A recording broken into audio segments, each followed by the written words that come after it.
اللہ تعالیٰ نے انسان کو یاد کرایا ہے کہ تو نے عبادت اپنے رب کی کرنی ہے، اور فرمایا رب تمہارا وہ ہے جس نے تمہارے لیے زمین کو فرش بنایا ہے، آسمان کو چھت بنایا ہے، اور آسمان سے پانی برسا کے تو زمین سے پھل اگائے ہیں، رزق لکم، وہ بھی تیرے کھانے کے لیے اگائے ہیں۔ وہ جو آسمان سے بارش برسا کے زمین سے سبز اور پھل اگائے ہیں تو وہ بھی تیرے لیے۔ جب سارا کچھ تیرے لیے بنایا تو بھی تو عبادت کرنا اپنے رب کی، پھر کسی کو اس کا شریک نہ ٹھہرا۔ ایک چیلنج بھی کیا قرآن مجید نے اس رکوع کے اندر، کہا کرتے تھے مکے کے لوگ کہ آپ قرآن مجید کی آیتیں نبی کریم علیہ السلام سے کہا کرتے تھے کہ معاذ اللہ آپ خود بناتے ہیں، بنا کے لاتے ہیں۔ تو اللہ کریم نے فرمایا وَإِن كُنتُمْ فِي رَيْبٍ مِّمَّا نَزَّلْنَا عَلَىٰ عَبْدِنَا فَأْتُوا بِسُورَةٍ مِّن مِّثْلِهِ، اگر تمہیں شک ہو نا اس میں جو ہم نے بندہ خاص پہ نازل کیا ہے تو تم بھی اس جیسی ایک صورت بنا کے لاؤ۔ پڑھے لکھے تو تم بھی ہو نا، مکے میں تم بھی رہتے ہو، تو ایک صورت بنا کے لاؤ۔ قرآن مجید ہم سے چھینا گیا ہے سازش کے تحت، اس لیے کہ جس قوم کو قرآن آ جاتا ہے نا پھر کوئی کافر اس کا مقابلہ نہیں کر سکتا۔ دیکھیں نا اگر کافروں کے پاس جواب ہوتا قرآن پاک کا تو بدر اور احد میں نا کوئی آیت بنا کے لاتے، قرآن کے مقابلے کی تلواریں لے کے نہ آتے، ان کے پاس جواب ہی نہیں تھا۔ اور قیامت تک کسی کافر کے پاس قرآن مجید کا کوئی جواب، قرآن کا کوئی جواب، قسم اللہ کی جواب کوئی نہیں، قرآن کا اس کا کوئی جواب نہیں۔ کیا بات ہے قرآن پاک کی۔ وہ ایک دفعہ مسلمہ کذاب بے ایمان کہنے لگا میں نے بنا لیا ہے قرآن پاک کا جواب، معاذ اللہ۔ جواب کیا بنایا؟ وہ سورت ہے نا القاریۃ ما القاریۃ وما ادراک ما القاریۃ، کھڑکھڑانے والی کیا ہے، کھڑکھڑانے والی تمہیں کیا پتا کیا ہے، کھڑکھڑی قیامت کا ذکر ہے۔ کہنے لگا میں نے اس جیسی صورت بنا لیا، تو کیا بنایا؟ الفیل مل فیل وما ادراک ما الفیل۔ کہنے لگا ہاتھی، تمہیں کیا پتا کیا ہاتھی، تم کیا جانو کیا ہاتھی۔ تو پاس جو اس کے اپنے بیٹھے تھے نا چیلے، کہنے لگے چپ کر جا، سارے زمانے کو پتا ہے ہاتھی کیا ہوتا ہے۔ تو پاگل ہے، اس کے دو کان ہوتے ہیں، ایک سونڈ ہوتی ہے، چار اس کے پیر ہوتے ہیں۔ بیوقوف آدمی قرآن کا مقابلہ کرنا ہے تو کچھ چج کے ساتھ کر، پاگلوں کی طرح مقابلہ کرے گا، جوتے کھائے گا بھی ہمیں بھی پڑھوائے گا۔ تو قرآن مجید کا کوئی مقابلہ کر سکا؟ تو اس آیہ مبارکہ میں اللہ نے کافروں کو یہ کہا اگر مقابلہ نہیں کر سکتے تو پھر اللہ سے ڈرو، ورنہ دوزخ میں ڈالے جاؤ گے، وہ جس کا ایندھن آدمی اور پتھر ہے، اور بنائی بھی کافروں کے لیے گئی ہے۔ اعدت للکافرین، جہنم کس کے لیے بنائی گئی ہے؟ کافروں اور منافقوں کے لیے۔ مسلمانوں کے لیے بنائی گئی، مسلمان مرضی سے چھلانگے لگائیں تو ان کی موج ہے، ورنہ ان کے لیے جہنم، ان کے لیے اللہ نے جنت بنائی ہے۔ اور یہ بات کرتے ہی رب کریم نے فرمایا اے محبوب علیہ السلام مومنوں کو خوشخبری دے دیں کہ اللہ نے ان کے لیے جنت بنائی ہے، اس میں باغات ہیں، انہیں رزق دیا جائے گا کھانے کے لیے، اور اس میں انہیں پاکیزہ بیویاں دی جائیں گی، اور پھر وہ اس میں ہمیشہ رہیں گے، انہیں اس سے نکالا نہیں جائے گا۔ آگے جو آیات کریمہ ہے نا اس کے اندر اللہ تبارک و تعالیٰ نے فرمایا ہے کہ اللہ حیا نہیں کرتا سمجھانے کے لیے مچھر کی مثال بھی دینی پڑے۔ فرمایا قرآن سے کچھ لوگ ہدایت حاصل کرتے ہیں اور کچھ گمراہ ہو جاتے ہیں۔ جب لوگ اپنی مرضی کی تشریحات چاہتے ہیں تو گمراہ ہوتے ہیں، اور جب قرآن کو رسول اللہ صلی اللہ علیہ وسلم اور امت مسلمہ کی تشریحات کی روشنی میں سمجھتے ہیں تو پھر اللہ ہدایت عطا فرماتا ہے۔ پھر اللہ تبارک و تعالیٰ نے آگے ارشاد فرمایا حضرت آدم کی پیدائش کا واقعہ۔ مفسرین نے لکھا اللہ نے مشورہ کیا تھا فرشتوں سے، وَإِذْ قَالَ رَبُّكَ لِلْمَلَائِكَةِ إِنِّي جَاعِلٌ فِي الْأَرْضِ خَلِيفَةً، لیکن کچھ مفسرین کہتے ہیں کہ اللہ کو ضرورت نہیں فرشتوں سے مشورہ کرنے کی، اللہ نے فرشتوں سے مشورہ نہیں کیا، بلکہ رب نے انہیں آگاہ فرمایا تھا کہ میں لگا ہوں زمین پہ اپنا نائب بنانے، میں خلافت دینے لگا ہوں زمین پہ۔ اب یہ تو دینے والی کی مرضی ہے نا اس نے کس کو دینی ہے، یہ تو دینے والے کی مرضی ہے نا اس نے۔ تو کچھ لوگ کہتے ہیں کہ دینے والے سے زیادہ ہمیں پتہ ہے، تو فرشتوں کو بھی یہ اجتہادی خطا ہو گئی، کہنے لگے یا اللہ اسے نہ بنانا، یہ فساد کرے گا، یہ خون ریزیاں کرے گا۔ تو اللہ نے فرمایا جو میں جانتا ہوں وہ تم، اللہ اکبر۔ امام راضی فرماتے جب رمضان آتا ہے تو اللہ فرشتوں سے کہتا ہے ذرا یہ کھول کے دروازے دیکھو نا یہ زمین پہ کیا کر رہے ہیں، تم تو کہتے تھے فساد کریں گے اور یہ سارے تراویحاں پڑھ رہے ہیں. تم تو گویا کہتے تھے فساد کریں گے اور یہ تو دیکھو گویا رمضان کے روزے رکھ رہے ہیں. یہ تو میری یاد میں نکلے ہوئے. تم کچھ کہتے تھے اور دیکھو میں نے تمہیں کہا تھا نا جو میں جانتا ہوں وہ تم. اللہ نے پھر حضرت آدم علیہ السلام کو تمام زمانے کے علوم عطا کیے, علم سکھا لیا. تو فرشتوں سے کہا تم بھی ان چیزوں کے نام بتاؤ, تو وہ بتا سکے نہیں. اللہ نے فرمایا اب اس طرح کرو, آدم کو سجدہ کرو. سب نے سجدہ کیا سوائے, وہ کہنے لگا یا اللہ صرف تجھے ہی کرنا ہے. کرنا بھی صرف اللہ کو چاہیے, پر رب کے آگے بھی جھکنا چاہیے, اور جس کے سامنے رب جھکائے نا وہاں بھی. اور یہ جو عاجزی ہے نا, یہ جو جھکنا ہے, یہ علم کے آگے ہے.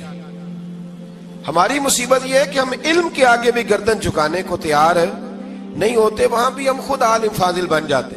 تو فرمایا کہ سب سے کہا سجدہ کرو, سب نے سجدہ کیا سوائے ابلیس کے. تو پھر ہوا کیا, وکان من الکافرین, وہ کافروں میں سے ہو گیا. پھر اللہ نے حضرت آدم کو اور جناب حوا کو نا مقام دے دیا جنت میں رہنے کے لیے, اور کہا سارا کچھ کھانا, درخت کے قریب نہ جانا.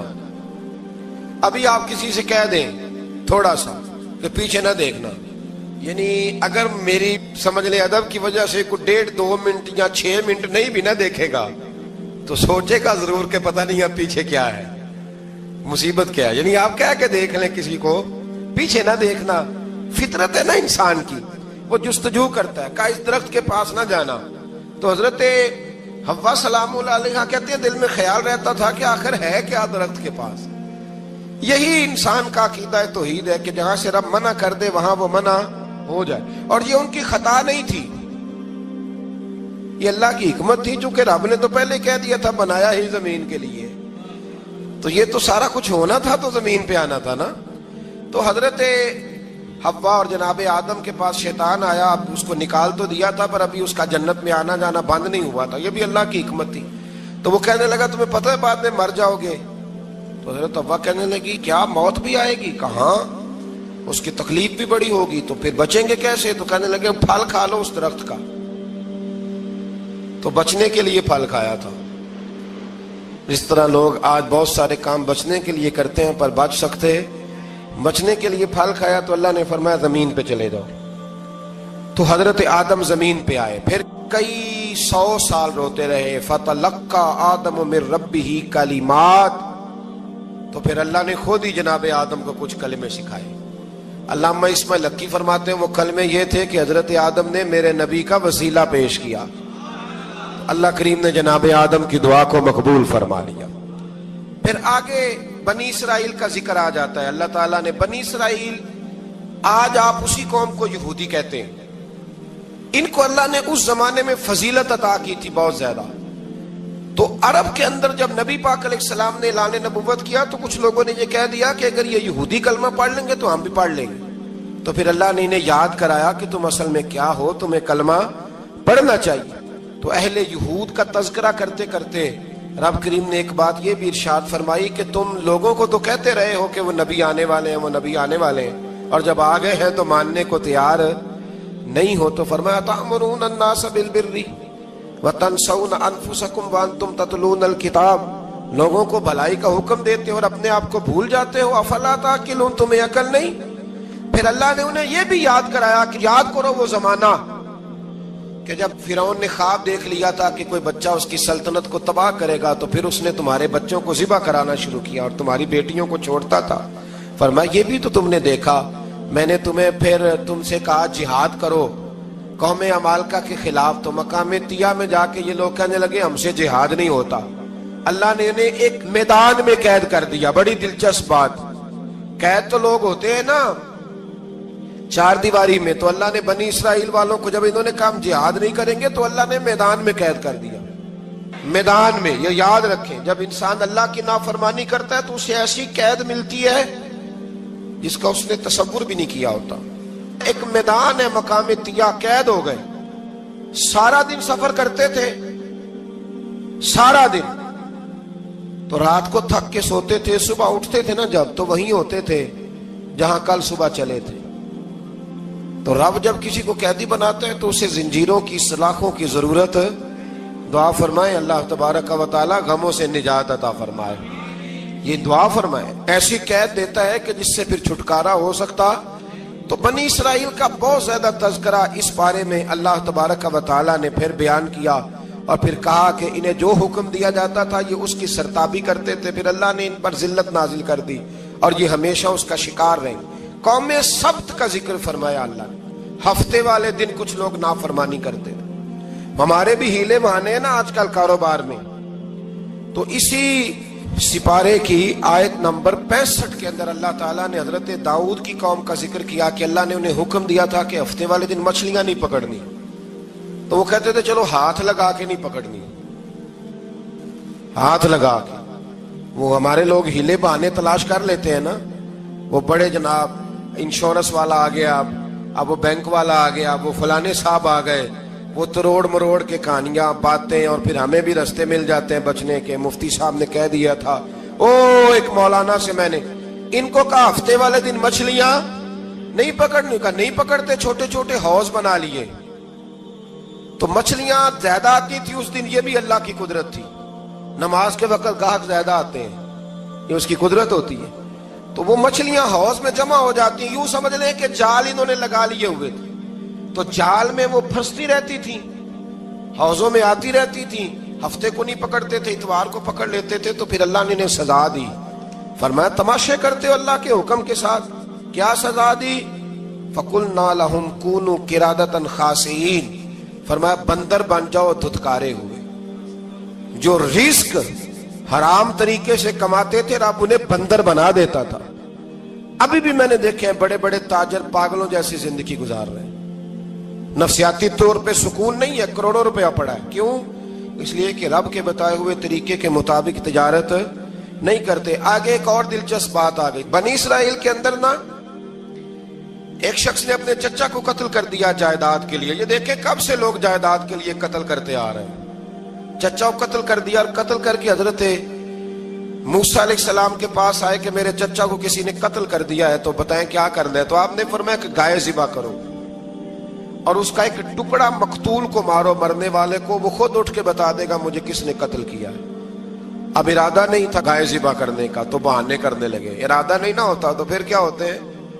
کہنے لگے گائے کس طرح کی ہو، بوڑھی ہو کہ بچی ہو، رنگ کیسا ہو، جوان ہو کہ چھوٹی ہو، حال میں ایک دفعہ چلنا سیکھ گئی ہو یا ابھی نہ سیکھی ہو۔ تو بتاتے گئے تو رب بھی شرطیں بیان کرتا گیا، گہرے زرد رنگ کی ہو، حال کے اندر اسے نہ چلایا گیا ہو، پانی نہ نکالا گیا ہو، نہ بچی ہو نہ جوان ہو، اس کے درمیان ہو۔ یہ ساری شرطیں کہاں پائی جاتی تھی؟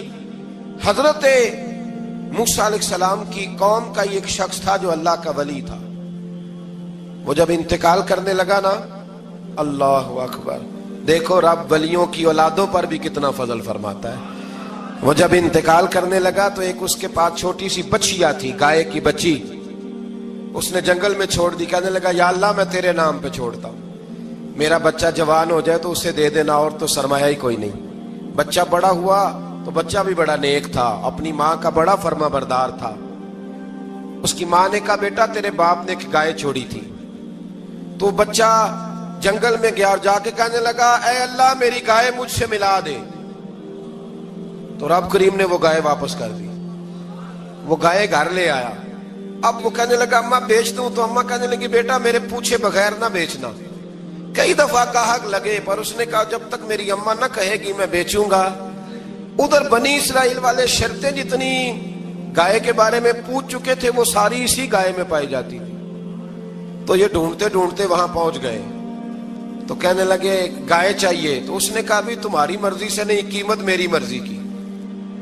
ایک مفسر نے تو یہاں تک لکھا ہے کہ اس نے کہا گائے ذبح کر کے نا، تو جتنا گائے کے اندر گوشت ہوگا نا اتنا ہی کھال کے اندر تو مجھے مال بھر کے دو گے، اتنے سکے بھر کے دو گے، اتنی اشرفیاں بھر کے دو گے تو پھر تمہیں گائے دوں گا۔ تو پھر یہ گائے انہیں ملی اور یہ گائے لے کر کے آئے۔ زیادہ سوالات نہ کرتے تو زیادہ الجھتے نہ۔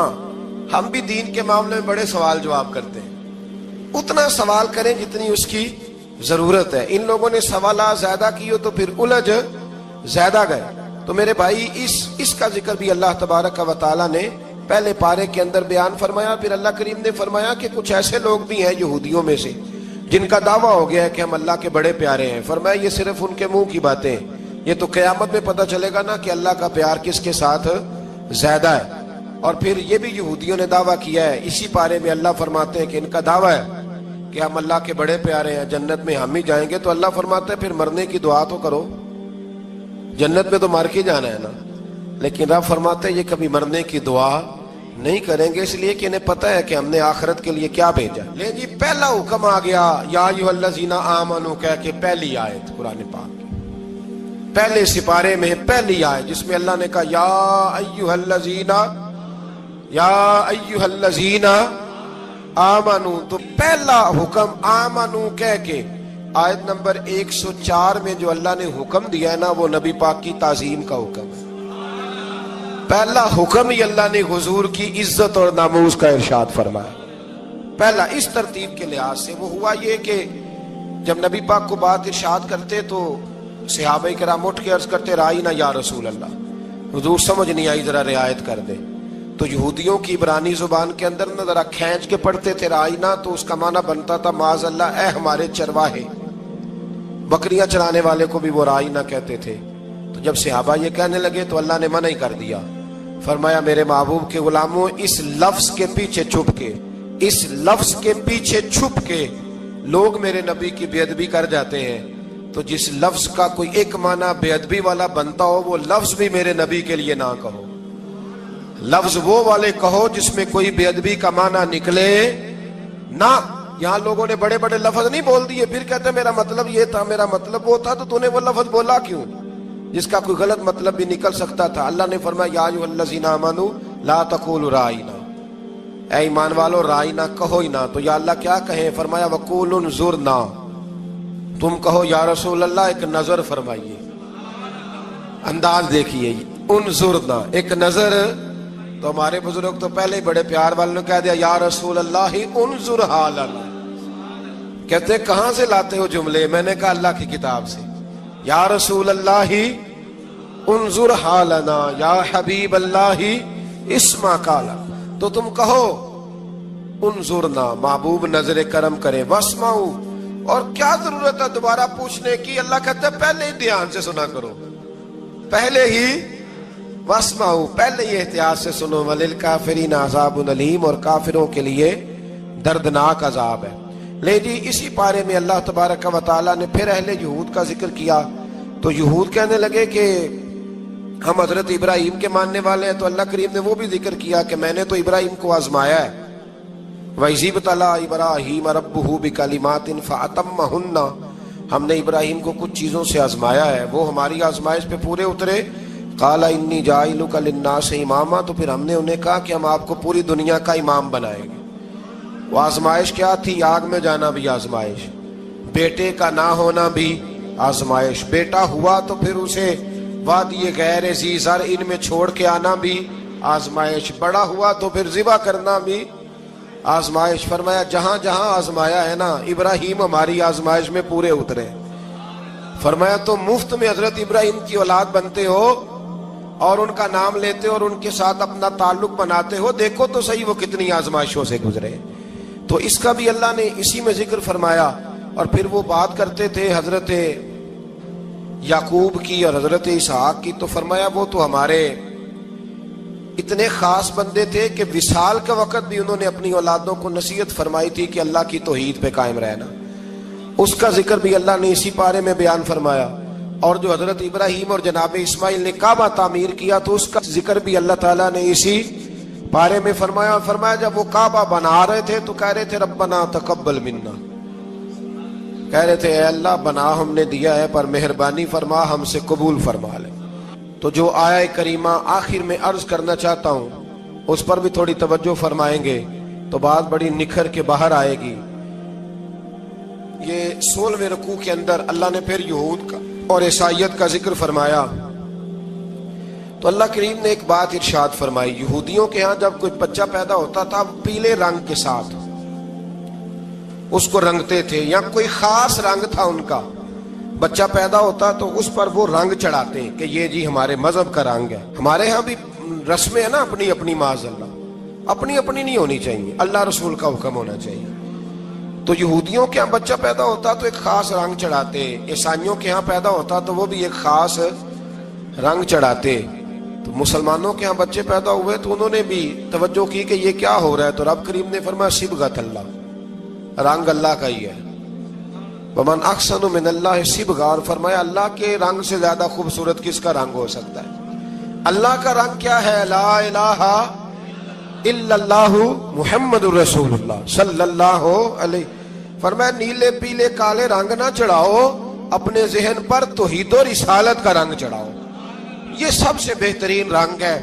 اگر تمہارے ذہنوں پر رب رسول کی توحید کا رنگ چڑھ گیا تو یہ وہ والا رنگ ہے، پھر تمہیں کسی اور رنگ کی طرف جانے کی ضرورت نہیں پڑے گی.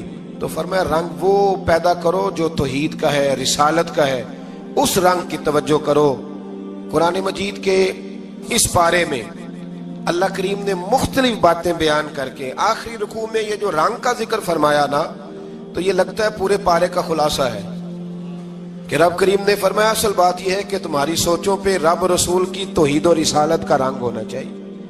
ہر وقت بچہ پیدا ہو کو دنیا سے جائے تو رنگ کس کا ہونا چاہیے؟ اللہ رسول کے دین کا. اللہ تعالی ہمیں سمجھنے کی توفیق عطا فرمائے. آخر دعوانا ان الحمدللہ.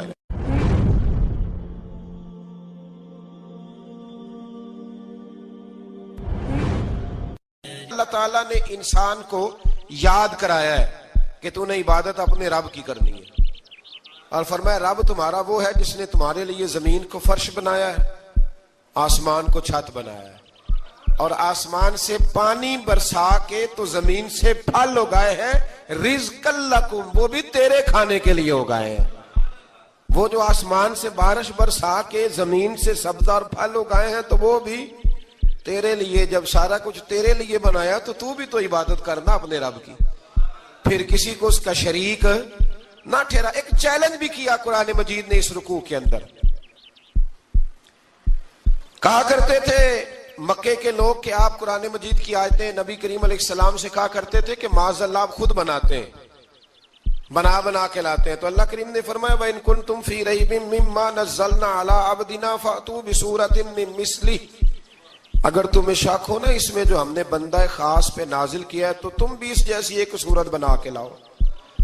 پڑھے لکھے تو تم بھی ہو نا، مکے میں تم بھی رہتے ہو، تو ایک صورت بنا کے لاؤ.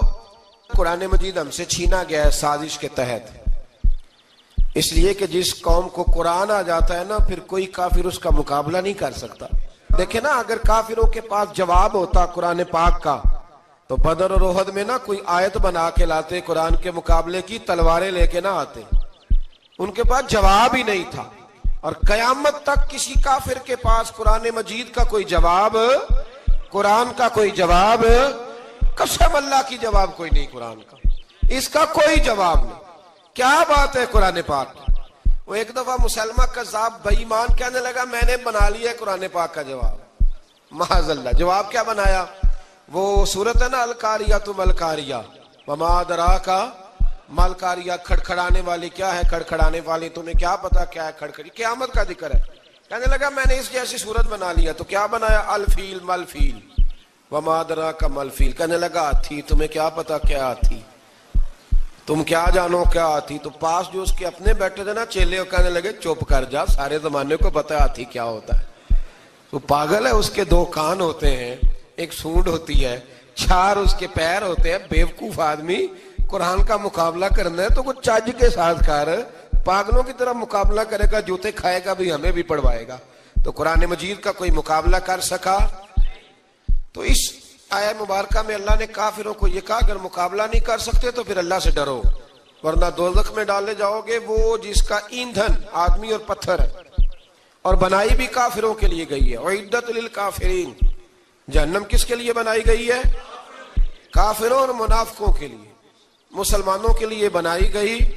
مسلمان مرضی سے چھلانگے لگائیں تو ان کی موج ہے، ورنہ ان کے لیے جہنم، ان کے لیے اللہ نے جنت بنائی ہے. اور یہ بات کرتے ہی رب کریم نے فرمایا اے محبوب علیہ الصلوۃ والسلام مومنوں کو خوشخبری دے دیں کہ اللہ نے ان کے لیے جنت بنائی ہے، اس میں باغات ہیں، انہیں رزق دیا جائے گا کھانے کے لیے، اور اس میں انہیں پاکیزہ بیویاں دی جائیں گی، اور پھر وہ اس میں ہمیشہ رہیں گے. انہیں اس سے نکالا نہیں جائے گا۔ آگے جو آیات کریمہ ہے نا، اس کے اندر اللہ تبارک و تعالیٰ نے فرمایا ہے کہ اللہ حیا نہیں کرتا سمجھانے کے لیے مچھر کی مثال بھی دینی پڑے۔ فرمایا قرآن سے کچھ لوگ ہدایت حاصل کرتے ہیں اور کچھ گمراہ ہو جاتے ہیں۔ جب لوگ اپنی مرضی کی تشریحات چاہتے ہیں تو گمراہ ہوتے ہیں، اور جب قرآن کو رسول اللہ صلی اللہ علیہ وسلم اور امت مسلمہ کی تشریحات کی روشنی میں سمجھتے ہیں تو پھر اللہ ہدایت عطا فرماتا ہے۔ پھر اللہ تبارک و تعالیٰ نے آگے ارشاد فرمایا حضرت آدم کی پیدائش کا واقعہ۔ کچھ مفسرین نے لکھا اللہ نے مشورہ کیا تھا فرشتوں سے، وَإِذْ قَالَ رَبُّكَ لِلْمَلَائِكَةِ إِنِّي جَاعِلٌ فِي الْأَرْضِ خَلِيفَةً، لیکن کچھ مفسرین کہتے ہیں کہ اللہ کو ضرورت نہیں فرشتوں سے مشورہ کرنے کی۔ اللہ نے فرشتوں سے مشورہ نہیں کیا، بلکہ رب نے انہیں آگاہ فرمایا تھا کہ میں لگا ہوں زمین پہ اپنا نائب بنانے، میں خلافت دینے لگا ہوں زمین پہ۔ اب یہ تو دینے والی کی مرضی ہے نا، اس نے کس کو دینی ہے، یہ تو دینے والے کی مرضی ہے نا، اس نے۔ تو کچھ لوگ کہتے ہیں کہ دینے والے سے زیادہ ہمیں پتہ ہے۔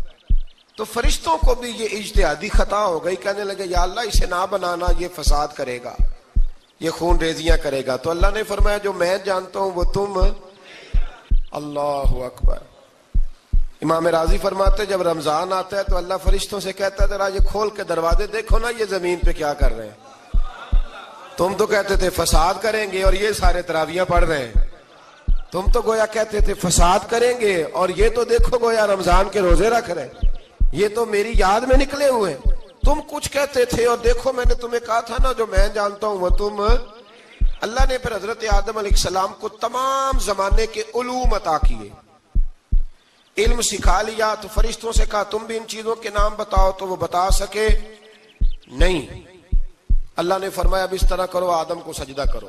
سب نے سجدہ کیا سوائے، وہ کہنے لگا یا اللہ صرف تجھے ہی کرنا ہے، کرنا بھی صرف اللہ کو چاہیے، پر رب کے آگے بھی جھکنا چاہیے، اور جس کے سامنے رب جھکائے نا وہاں بھی۔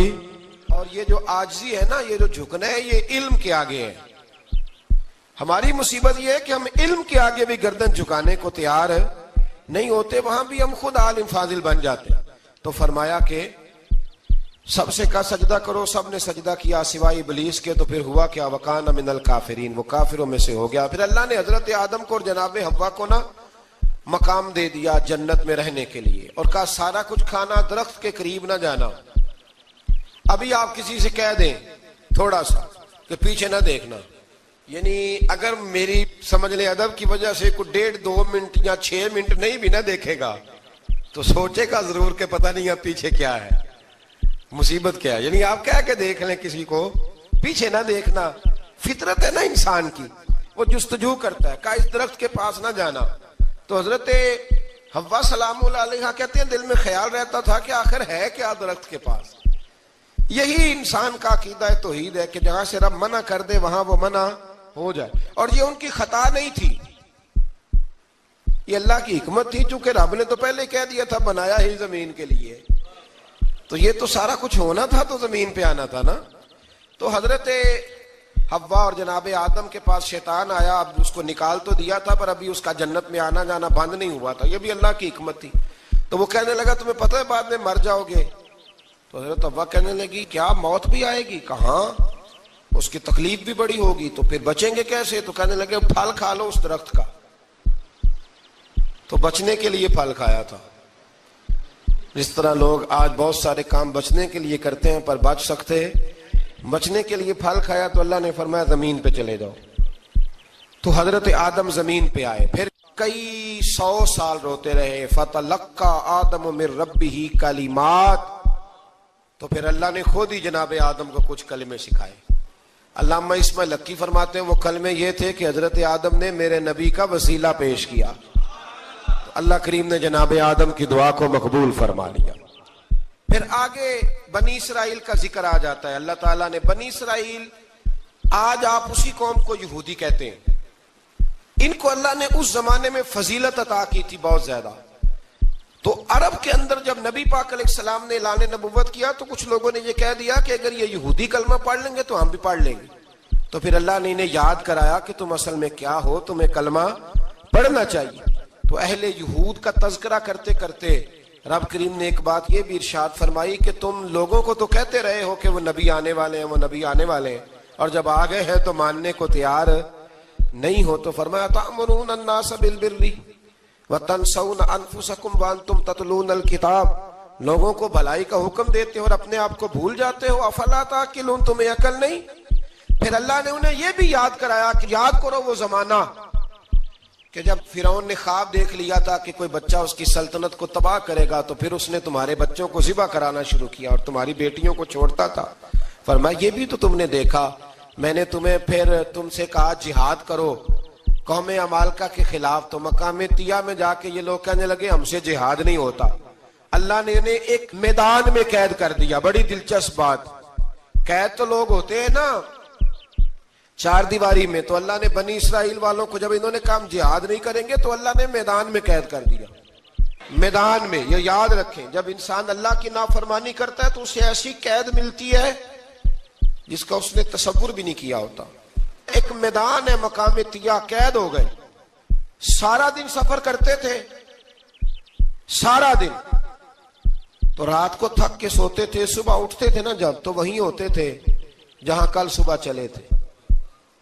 تو رب جب کسی کو قیدی بناتا ہے تو اسے زنجیروں کی، سلاخوں کی ضرورت. دعا فرمائے اللہ تبارک و تعالی غموں سے نجات عطا فرمائے. یہ دعا فرمائے، ایسی قید دیتا ہے کہ جس سے پھر چھٹکارا ہو سکتا.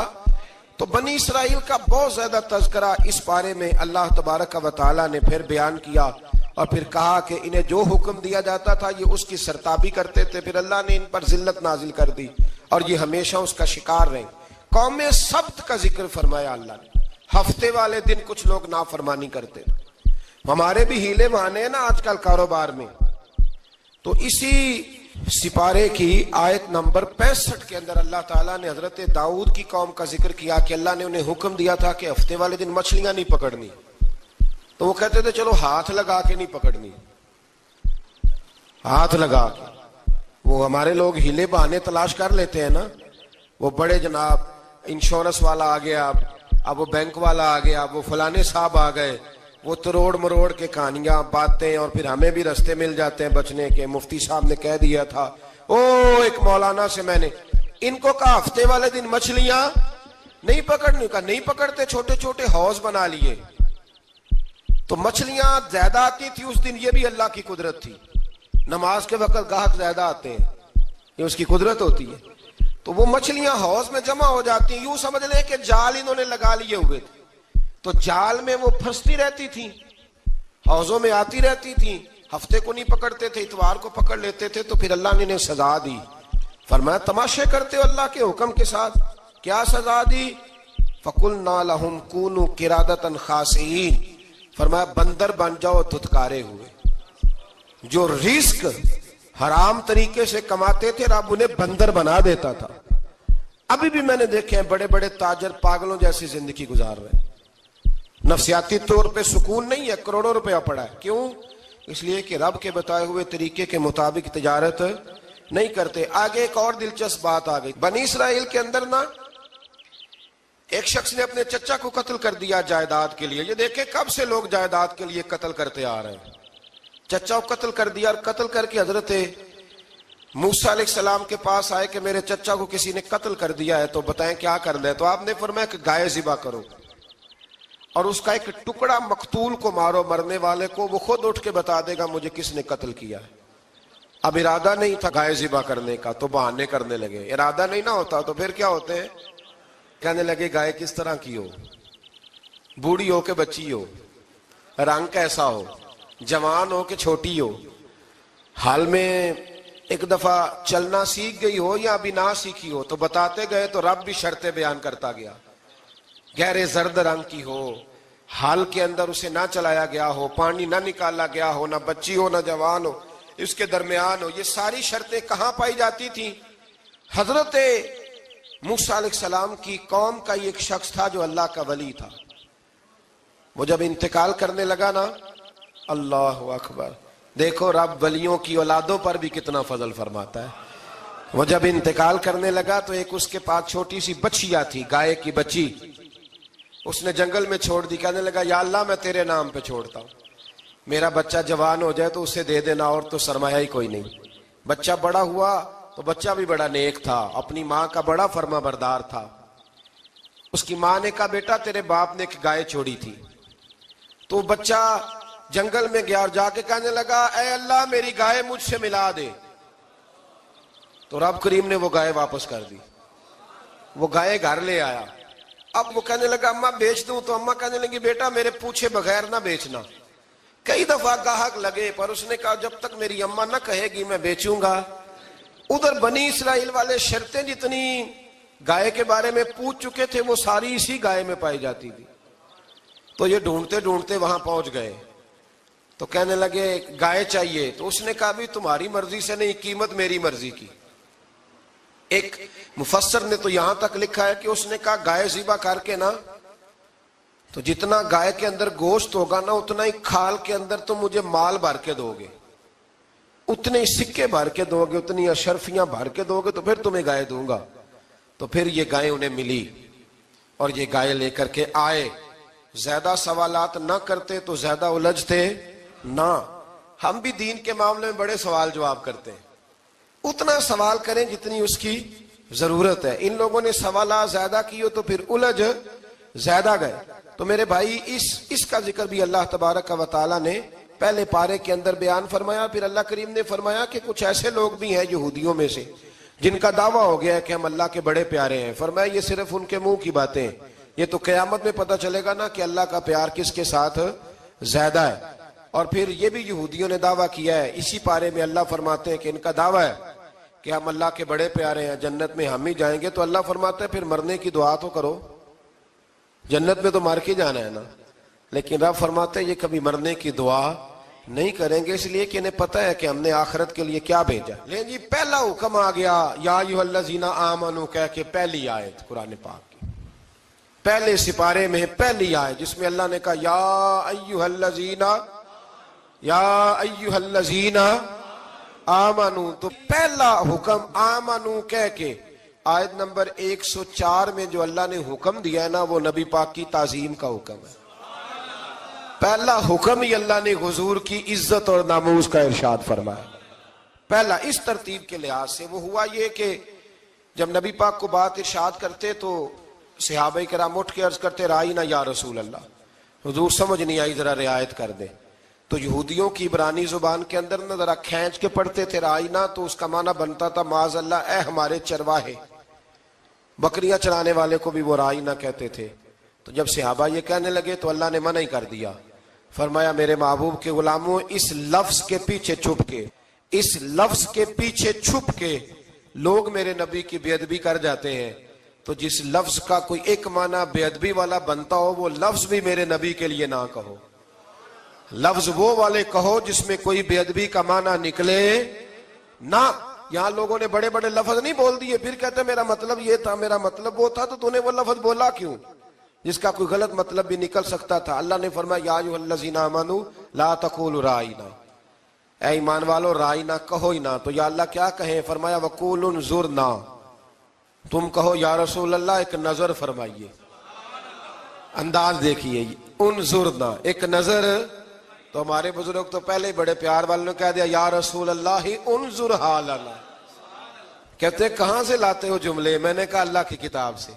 یا رسول اللہ انظر حالنا یا حبیب اللہ اسمع قالا، تو تم کہو انظرنا محبوب نظر کرم کریں، واسمعوا، اور کیا ضرورت ہے دوبارہ پوچھنے کی؟ اللہ کہتا ہے پہلے ہی دھیان سے سنا کرو، پہلے ہی واسمعوا، پہلے ہی احتیاط سے سنو، وللکافرین عذاب علیم، اور کافروں کے لیے دردناک عذاب ہے۔ لیکن جی اسی پارے میں اللہ تبارک و تعالیٰ نے پھر اہل یہود کا ذکر کیا۔ تو یہود کہنے لگے کہ ہم حضرت ابراہیم کے ماننے والے ہیں، تو اللہ کریم نے وہ بھی ذکر کیا کہ میں نے تو ابراہیم کو آزمایا ہے، وَإِذِ ابْتَلَىٰ إِبْرَاهِيمَ رَبُّهُ بِكَلِمَاتٍ فَأَتَمَّهُنَّ، ہم نے ابراہیم کو کچھ چیزوں سے آزمایا ہے، وہ ہماری آزمائش پہ پورے اترے۔ قَالَ إِنِّي جَاعِلُكَ لِلنَّاسِ إِمَامًا، تو پھر ہم نے انہیں کہا کہ ہم آپ کو پوری دنیا کا امام بنائیں گے۔ وہ آزمائش کیا تھی؟ آگ میں جانا بھی آزمائش، بیٹے کا نہ ہونا بھی آزمائش، بیٹا ہوا تو پھر اسے وادی غیر ذی زرع ان میں چھوڑ کے آنا بھی آزمائش، بڑا ہوا تو پھر ذبح کرنا بھی آزمائش۔ فرمایا جہاں جہاں آزمایا ہے نا، ابراہیم ہماری آزمائش میں پورے اترے۔ فرمایا تو مفت میں حضرت ابراہیم کی اولاد بنتے ہو اور ان کا نام لیتے ہو اور ان کے ساتھ اپنا تعلق بناتے ہو، دیکھو تو صحیح وہ کتنی آزمائشوں سے گزرے۔ تو اس کا بھی اللہ نے اسی میں ذکر فرمایا۔ اور پھر وہ بات کرتے تھے حضرت یعقوب کی اور حضرت اسحاق کی، تو فرمایا وہ تو ہمارے اتنے خاص بندے تھے کہ وصال کا وقت بھی انہوں نے اپنی اولادوں کو نصیحت فرمائی تھی کہ اللہ کی توحید پہ قائم رہنا۔ اس کا ذکر بھی اللہ نے اسی پارے میں بیان فرمایا۔ اور جو حضرت ابراہیم اور جناب اسماعیل نے کعبہ تعمیر کیا تو اس کا ذکر بھی اللہ تعالیٰ نے اسی پارے میں فرمایا۔ فرمایا جب وہ کعبہ بنا رہے تھے تو کہہ رہے تھے ربنا تقبل منا، کہہ رہے تھے اے اللہ بنا ہم نے دیا ہے پر مہربانی فرما ہم سے قبول فرما لے۔ تو جو آیہ کریمہ آخر میں عرض کرنا چاہتا ہوں اس پر بھی تھوڑی توجہ فرمائیں گے تو بات بڑی نکھر کے باہر آئے گی۔ یہ 16ویں رکوع کے اندر اللہ نے پھر یہود کا اور عیسائیت کا ذکر فرمایا تو اللہ کریم نے ایک بات ارشاد فرمائی۔ یہودیوں کے ہاں جب کوئی بچہ پیدا ہوتا تھا وہ پیلے رنگ کے ساتھ اس کو رنگتے تھے، یا کوئی خاص رنگ تھا ان کا، بچہ پیدا ہوتا تو اس پر وہ رنگ چڑھاتے کہ یہ جی ہمارے مذہب کا رنگ ہے۔ ہمارے ہاں بھی رسمیں ہیں نا اپنی اپنی، معاذ اللہ اپنی اپنی نہیں ہونی چاہیے، اللہ رسول کا حکم ہونا چاہیے۔ تو یہودیوں کے ہاں بچہ پیدا ہوتا تو ایک خاص رنگ چڑھاتے، عیسائیوں کے ہاں پیدا ہوتا تو وہ بھی ایک خاص رنگ چڑھاتے۔ تو مسلمانوں کے ہاں بچے پیدا ہوئے تو انہوں نے بھی توجہ کی کہ یہ کیا ہو رہا ہے، تو رب کریم نے فرمایا صبغۃ اللہ، رنگ اللہ کا ہی ہے۔ ومن احسن من اللہ صبغہ، اور فرمایا اللہ کے رنگ سے زیادہ خوبصورت کس کا رنگ ہو سکتا ہے؟ اللہ کا رنگ کیا ہے؟ لا الہ الا اللہ محمد الرسول اللہ صلی اللہ علیہ۔ فرمایا نیلے پیلے کالے رنگ نہ چڑھاؤ، اپنے ذہن پر توحید و رسالت کا رنگ چڑھاؤ، یہ سب سے بہترین رنگ ہے۔ اگر تمہارے ذہنوں پر رب رسول کی توحید کا رنگ چڑھ گیا تو یہ وہ والا رنگ ہے، پھر تمہیں کسی اور رنگ کی طرف جانے کی ضرورت نہیں پڑے گی۔ تو فرمایا رنگ وہ پیدا کرو جو توحید کا ہے، رسالت کا ہے، اس رنگ کی توجہ کرو۔ قرآن مجید کے اس پارے میں اللہ کریم نے مختلف باتیں بیان کر کے آخری رکوع میں یہ جو رنگ کا ذکر فرمایا نا، تو یہ لگتا ہے پورے پارے کا خلاصہ ہے کہ رب کریم نے فرمایا اصل بات یہ ہے کہ تمہاری سوچوں پہ رب رسول کی توحید و رسالت کا رنگ ہونا چاہیے۔ ہر وقت بچہ پیدا ہو، کوئی دنیا سے جائے تو رنگ کس کا ہونا چاہیے؟ اللہ رسول کے دین کا۔ اللہ تعالی ہمیں سمجھنے کی توفیق عطا فرمائے۔ آخر دعوانا